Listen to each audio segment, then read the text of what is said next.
Wolfenstein 3D was released in 1992. It was made by id Software. It's considered the grandfather of the first-person shooter.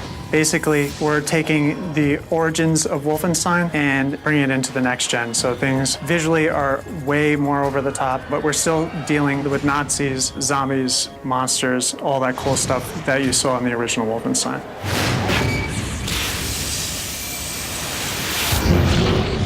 We've added something called the Veil, a bridge between the supernatural and the occult directly to our character. It's filled with all sorts of creatures that are floating around, and everything is all dark and wispy. You can only be there for a little while, but when you're there, you're very powerful. You move a little faster, your enemies are highlighted, you can walk through walls. You can slow down time and basically use that to get around some of the enemies. In the end, it still is about using your guns, big combat, big explosions, but we thought that this was a perfect way to really enhance the combat of the game.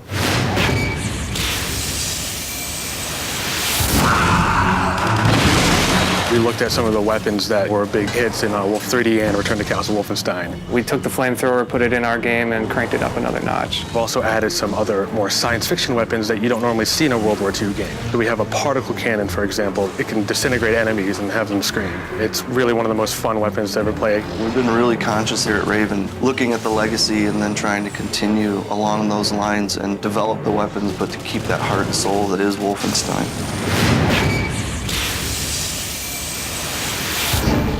As the games have evolved, we've seen the character grow of BJ Blazkowicz. He's turned from this sort of faceless, nameless person into a soldier, and then in the latest game, he's become more of a soldier spy. He's still that all-American, every-man type character. He's exciting, he's heroic, he gets his fist dirty, and he kicks ass.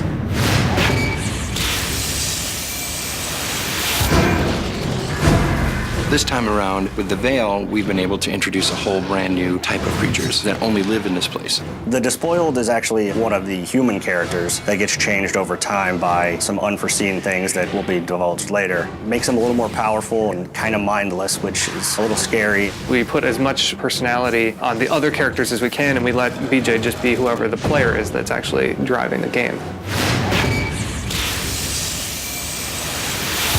The franchise, I think, has a special place in a lot of people's hearts. And over the years, that has consistently evolved. If you're an older fan coming in with memories of the previous games, you're going to really like the nostalgia, the feelings, the remembrance of characters, and that sort of thing. I think as a newer fan, you're going to get introduced to fast action, big combat, really powerful weapons, interesting characters, and things like that. The previous game was 5-6 years ago now. Technology has come a long ways, and we've been able to do things that you could never have done before. There was a lot of expectations for us to continue this license with the power that it deserves and the love that it deserves. So having the opportunity to work on it has just been really awesome.